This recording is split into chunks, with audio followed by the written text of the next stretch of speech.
Welcome to Learn and Go Go, the podcast.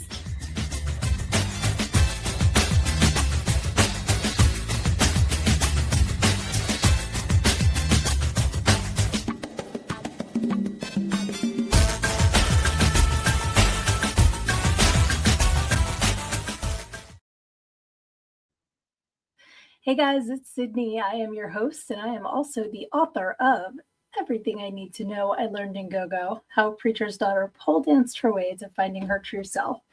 And you're probably asking yourself, what in the hell is going on? Sydney is recording in its daylight, and it's not a positive affirmation, which you can absolutely check out. I love to do them, and you can see them. I'm trying to get my link tree real quick. Hey, that's my friend Johnny's link tree.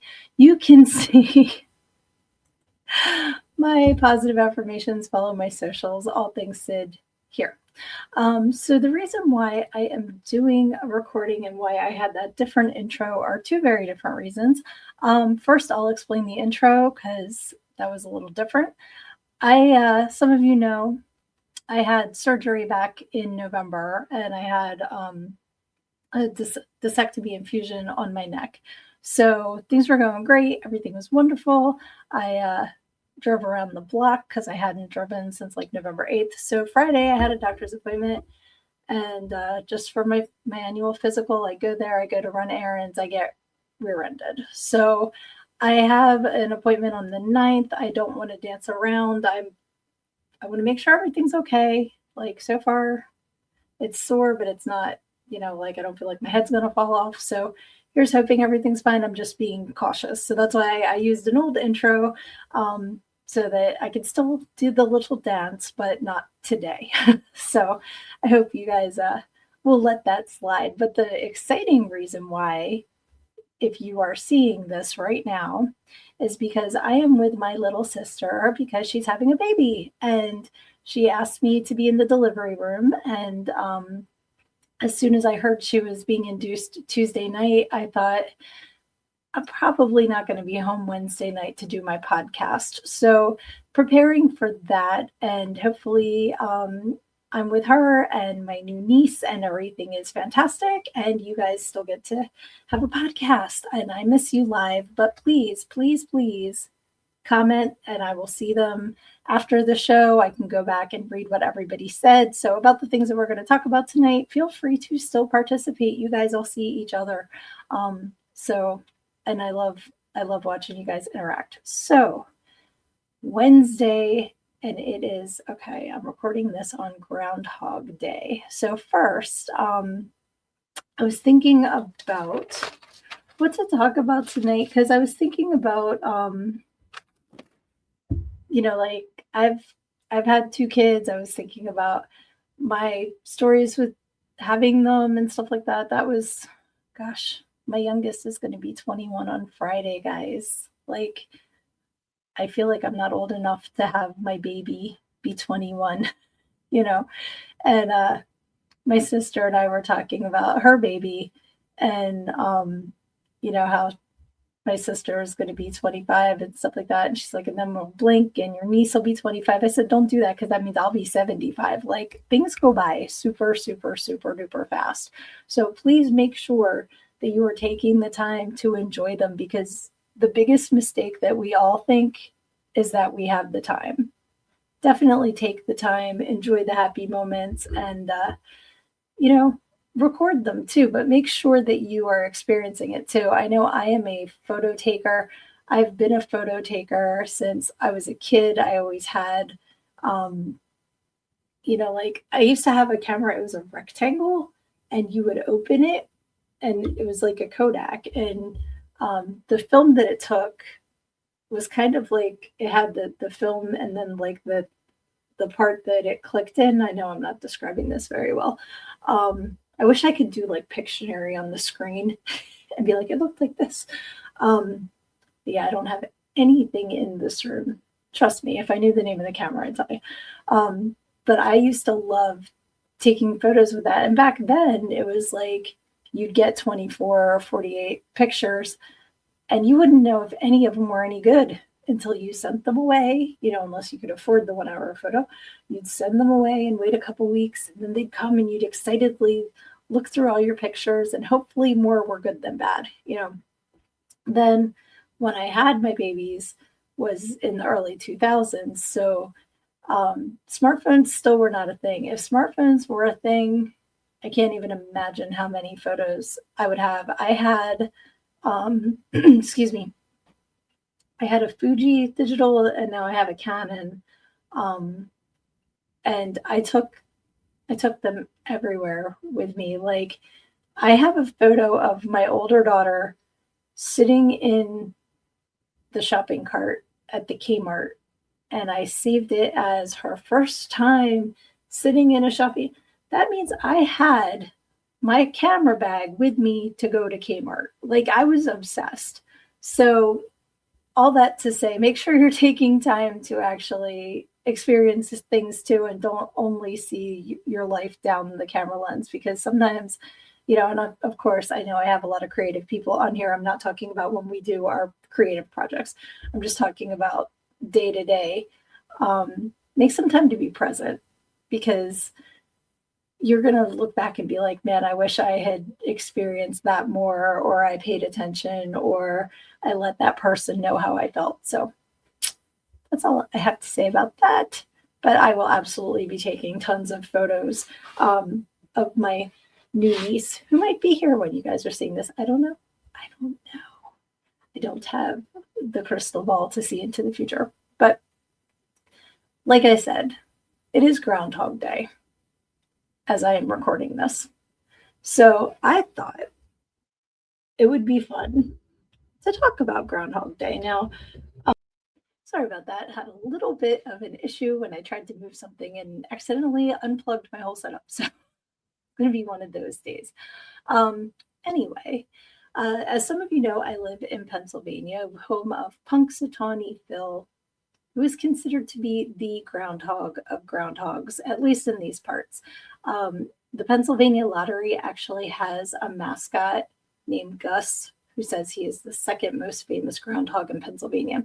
So it's kind of a pretty big deal to have Punxsutawney Phil predict what the weather is going to be on Groundhog Day.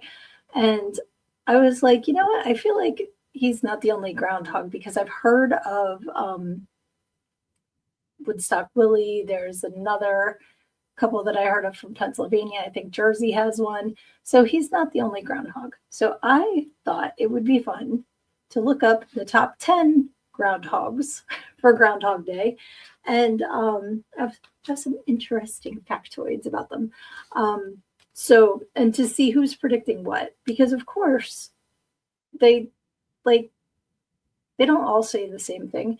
And to me, I always thought, well, of course he's going to see his shadow, because there's always film crews around. So even if it's dark outside, they have lights and all, so they can film him. But I guess maybe if his shadow's behind him, he doesn't see it. I don't know. So yes, and actually real quick, for those of you who are new to the program, typically it is a nighttime program and I have a nighttime beverage, but since it is not, I have my coffee. I love this. My oldest got this for me. And this is what a published author looks like. So when we take a sip, we say Tatiana. So please, Tatiana, with me.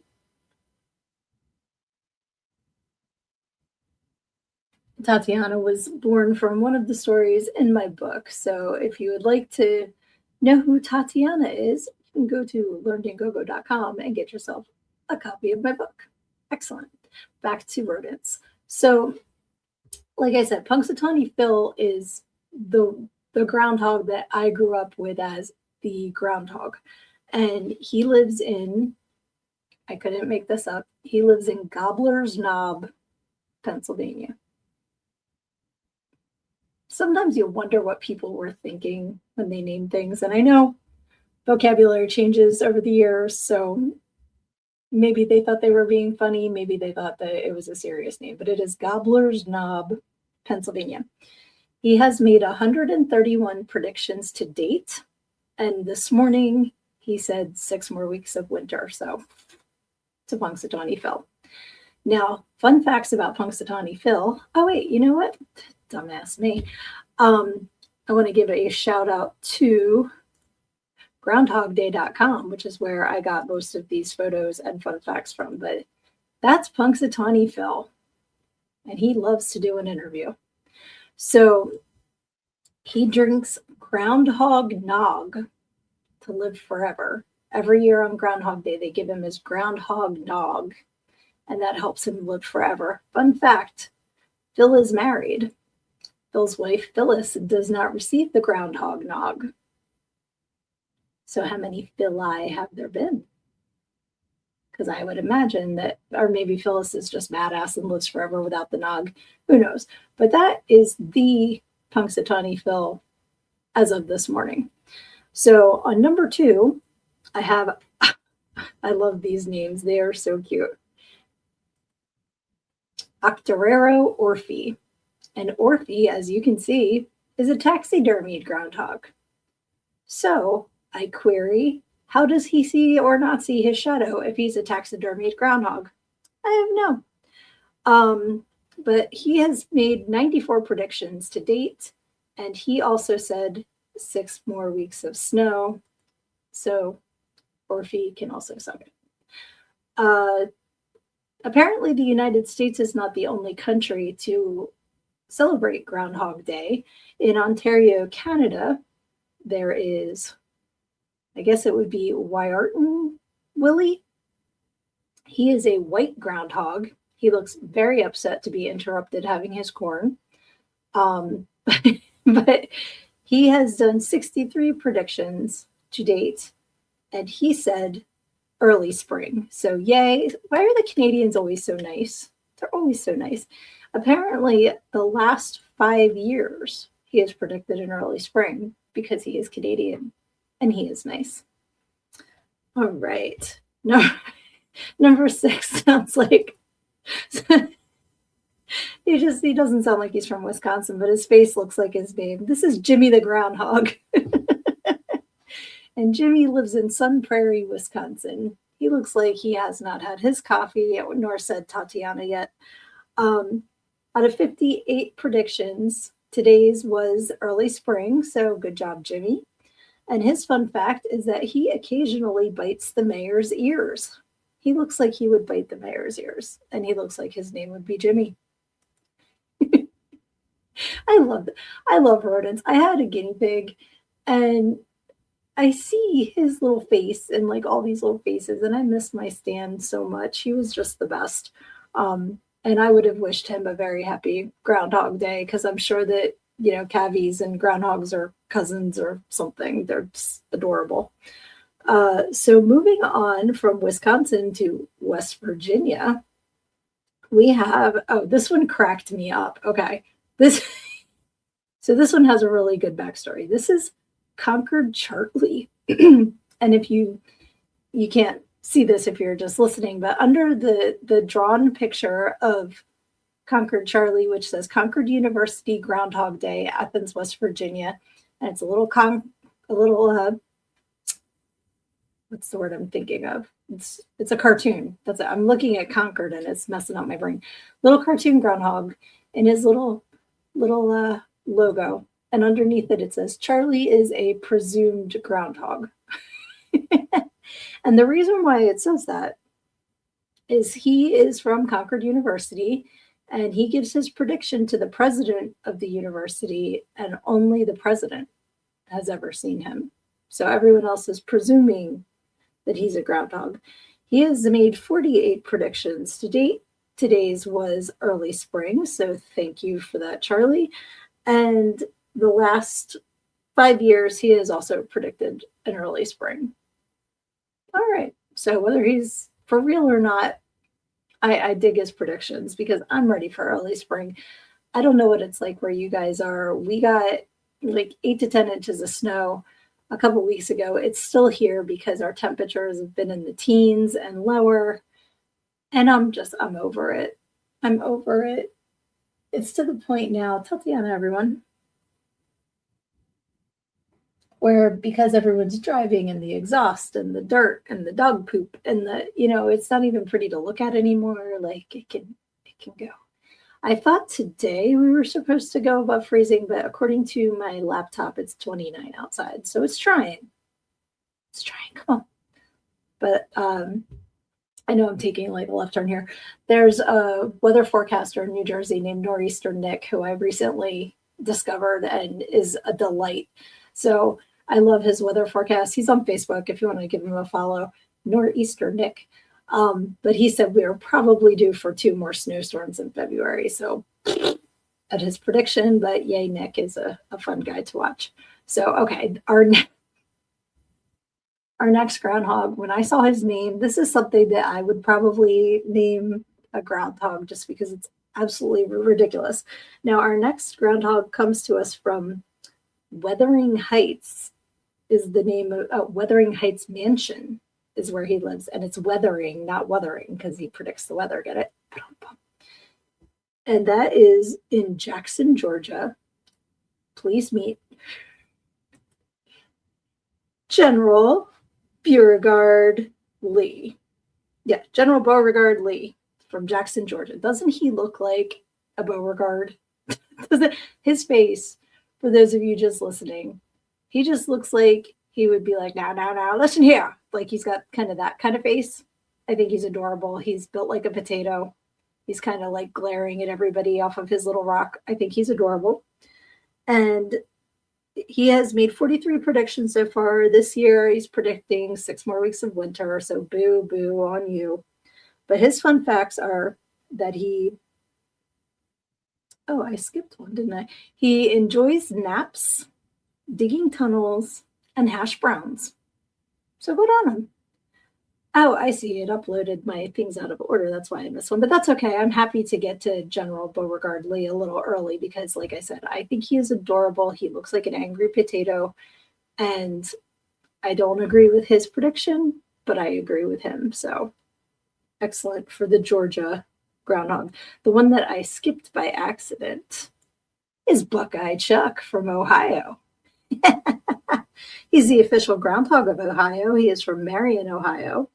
And he has also predicted 43 Groundhog Day forecasts, today's being early spring. So thank you for that, Buckeye Chuck. I wonder how many of each state, like how many groundhogs they've actually had for this day over the years, because like, I don't know what the average lifespan of a groundhog is. I didn't look that up. Let me look that up because now I'm curious. And if they're living on things like hash browns, I'm sure that as much as they enjoy them, that's probably not the best diet choice for them. So groundhog lifespan in captivity, according to a Google search, is 10 to 14 years, with some living up to 15 to 22 years. Okay. So compared to just 2 to 6 in nature, that's a big difference. So yeah, so each one of these has more than likely had multiple groundhog forecasters. I was just curious about that. So number 8, since we got 7 and 6. I'm sorry, I'm laughing at all these groundhog pictures. I just find them adorable. This is French Creek Freddy from Upshur County, West Virginia. And he looks like, what you looking at? He's kind of got his nose up in the air, like not really liking that we're looking in his cage. But he has done 38 predictions so far, today's being early spring. So love that. He's from West Virginia, like Concord Charlie, but he is a visible groundhog, unlike Concord Charlie. And he lives in the West Virginia Wildlife Center. So I love that he has his little cushy life in his cage and that he is a real groundhog, which Concord Charlie may or may not be. That's great. Number 9 is Gertie from Hannah City, Illinois. Gertie has made 33 predictions. She lives in the Wildlife Prairie State Park. Today's prediction was 6 more weeks of snow. We give Gertie the big old thumbs down on her prediction. And fun fact about Gertie, there's a local musician named Barry Cloyd who wrote a song called Wake Up, Gertie. about this adorable groundhog. That's kind of cool. Yeah, you can't, I mean, she's kind of in that glass thing. She looks like, let me out of the box, which I don't blame her. All right, and number 10 in our top 10 groundhogs, the amount of groundhogs listed on it. I'm gonna pop the banner up again because like I said, I got most of my information from groundhog-day.com. They have so many, and it breaks them down like as to how many predictions they've made. If they made a prediction yet today, it's on the side because some of them haven't. When I went to check this out, because it was still morning, so in different parts of the country, the groundhog was still sleeping, I guess. Tatiana. So if you are interested in cute little facts like I am, go check out their page. All right, so our top 10, number 10, comes to us from Dunkirk, New York, and his name is Dunkirk Dave. Check him out amongst the dandelions. This is obviously not a photo of Dave from February in New York, because I really don't think it would look like that. He has done 31 predictions. Today's is early spring. Thank you, Dunkirk Dave, for that. And it says he's the second longest only to Phil for predicting, but he's done 31. So I don't think that's a correct thing because Punxsutawney Phil has done 131. So I don't think that's accurate. I think it's interesting how the groundhogs from the different areas look different. Like some of them almost look more like a prairie dog. And then there's the ones that look like the big potato. And then that one was white. So I don't know if it's an albino or if it's like a white groundhog is a type of groundhog. I don't know. Interesting stuff. I hope you guys are finding this as interesting as I did, or I'm just wasting everybody's time. But I really think that this is adorable and I love these little facts. Okay, so I have an honorable mention, and that is to Woodstock Willie from Woodstock, Illinois, because that is where the film Groundhog Day was shot. It wasn't actually shot in Punxsutawney, Pennsylvania with Phil. It was shot in Woodstock, Illinois, and their groundhog is Woodstock Willie. Now, he's only made 27 predictions, and I believe that movie was filmed in the 90s. So was he created for the movie? I don't know. That would be interesting to find out. And yeah, his prediction today was early spring. Good job, Willie. And I might have to watch Groundhog Day today. I have not watched it in a long, long time. All I remember is that it's like the same day repeating over and over and over and over again. And it's Bill Murray. That's about all I remember about the movie. So I might put it on while I'm working today just for a nice little revisit on Groundhog Day.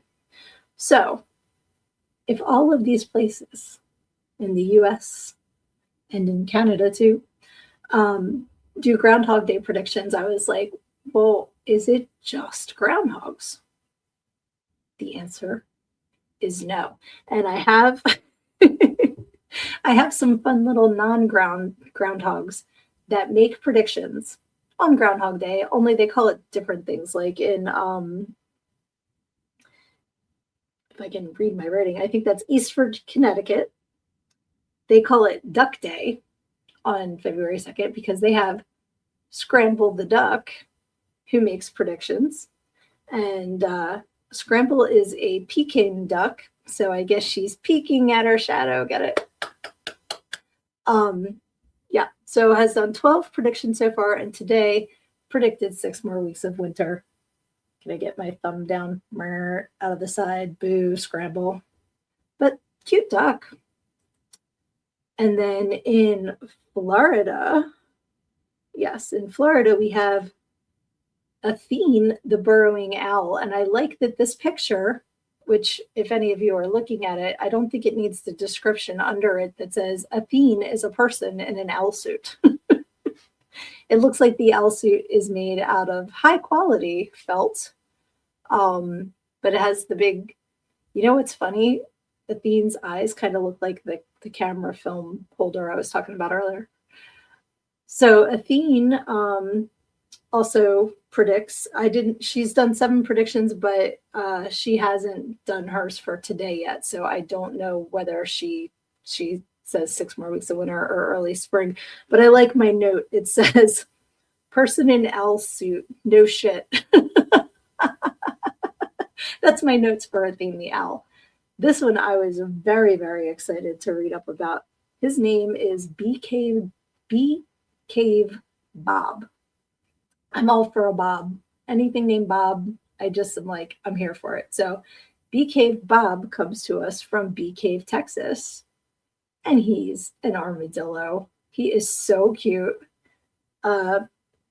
He's he's done 15 predictions so far. I did not see a prediction for him today, but I like how in his stats it says that Bob is part of a Groundhog Day secession movement because in Texas they don't need no groundhogs because they have Bob the armadillo. I love that. I think he's adorable. In Portland, Oregon, another name that I love is Stumptown Phil. And Stumptown Phil, or Philbert, as his full name is, has done predictions for 6 years. Again, did not see a prediction from him today yet. But he is from Portland, Oregon, and his quote is, "Here in the Northwest, we are beaver believers." So you can be a beaver believer and follow Philbert from Stumptown Phil from Portland, Oregon. I only have a couple more of these because they were absolutely ridiculous. So we've talked about how do they know if the groundhog sees his shadow or the duck or the person in the owl suit or the armadillo. Like, do the eyebrows go? Like, how do you know? How do you know for sure, right? So when I saw this, I thought, really, really, now how does this one see his shadow? I present to you, coming from Buckeye Lake, Ohio, Benny the largemouth bass. Okay, so I had questions when I saw Benny the bass. First of all, I just kept picturing the Billy Bass thing that used to hang on the wall and sing.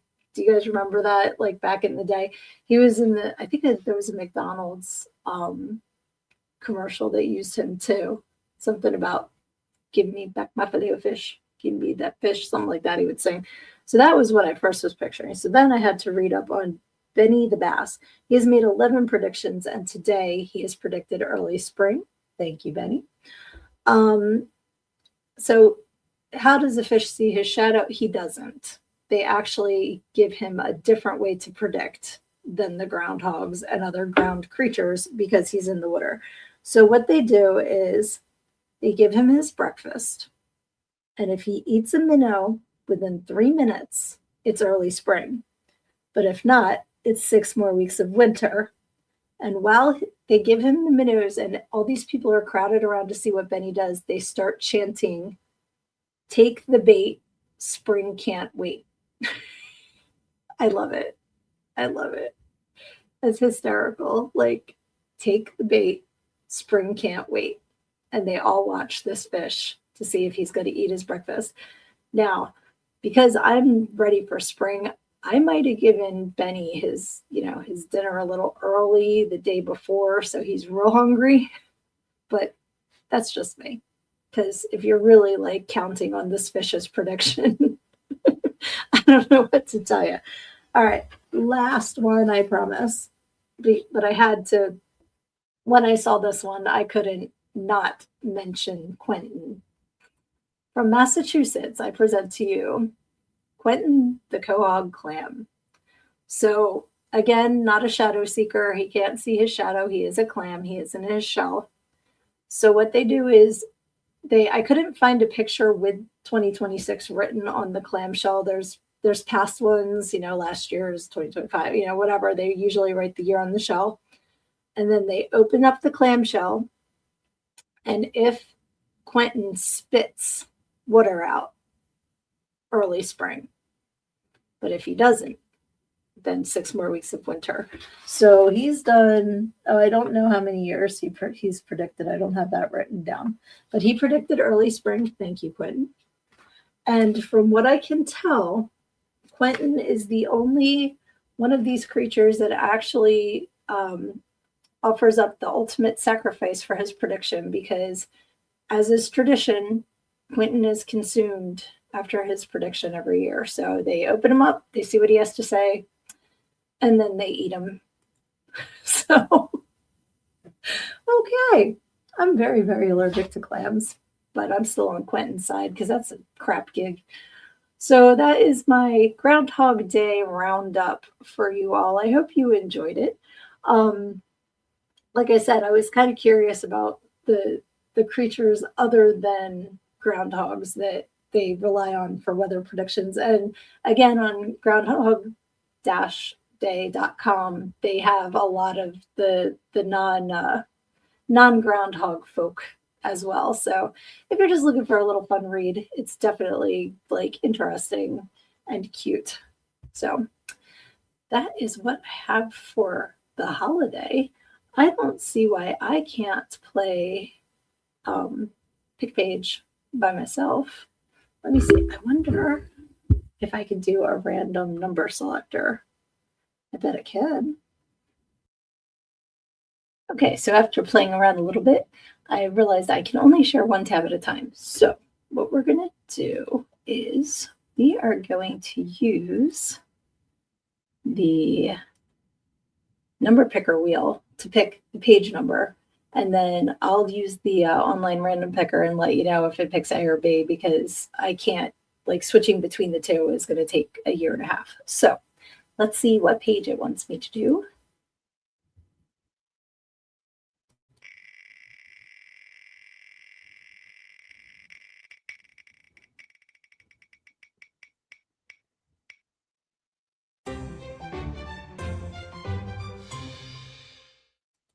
All right, I like the little song.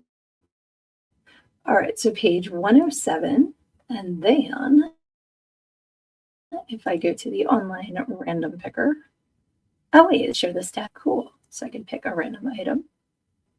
All right, so we have 107A for our first pick page.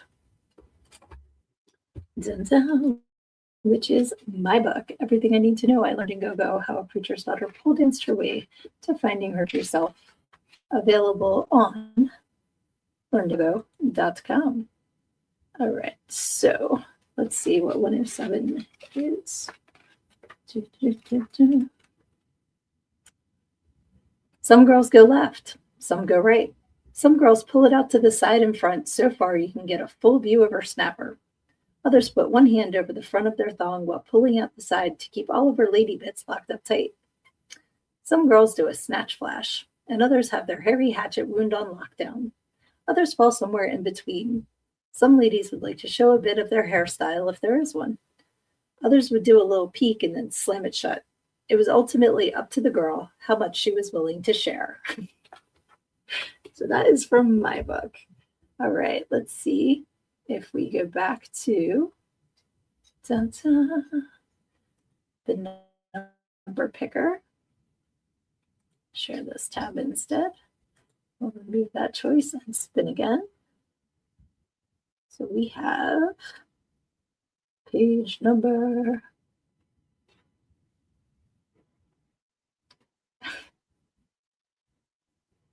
297.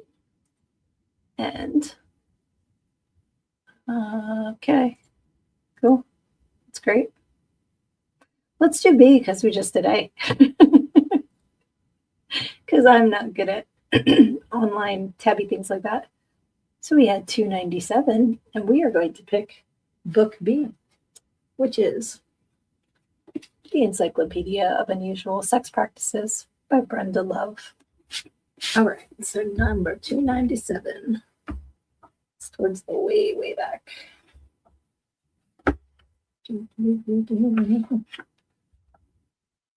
Dear Lord. Okay, we have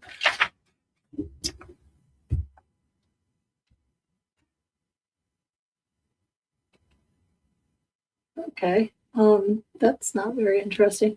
So we'll go with worship because there's a few different things on this page. Sex or body worship is more profound than a slave master relationship. The devotee must perform ritualized acts of worship to their god or goddess. This may be as simple as kneeling and describing the partner's beauty, complimenting them on their selection of clothes, or idolizing their body, their breasts, and genitals. Worship can become more complicated when mixed with the ancient rituals. In these scenes, an altar is prepared that has a goblet, knife, string, incense, and red candle. The idolater is to kiss the goddess and drink of her urine from the goblet. Well, that escalated quickly. She may also smear blood or feces on a wafer and offer it to him to eat. Why does it always go there? I was fine with the you're so pretty part, but the poop crackers. Those interested in safe sex substitute apple juice and peanut butter for body fluids. Well, I would not be able to look at peanut butter again. Come on now. All right. Let's do one more. Let's see here. That's a little song it's doing. I don't know if it can be heard. Can I spin?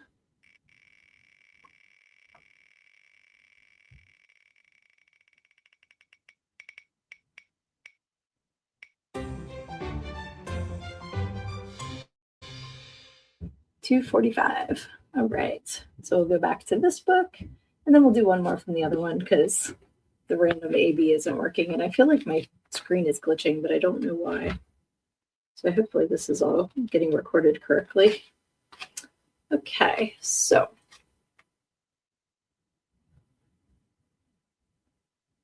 I love that my feet have always gotten attention.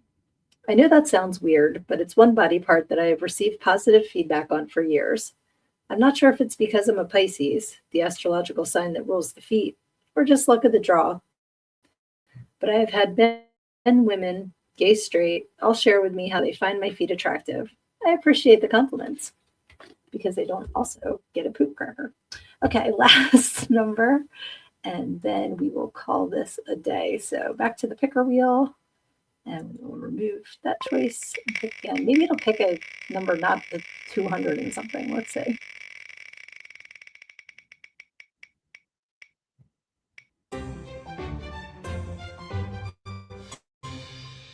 103. Okay. So back to the Encyclopedia of Unusual Sex Practices by Brenda Love. 103. That's what it said, right? Let me check because that fast I forgot. Yeah, 103. Okay, that's some of these pictures. I would show you if I could, but I get kicked off. Of course, we go 103 is the page with feces, but it says sea cocktails, corprophilia, coprophagy, and showers. But under that is fellatio. We all know what fellatio is. All right, let me pick another number because that's a corny choice. All right, let's see. It's spinning. What did it pick? 105. It's probably rest of that entry.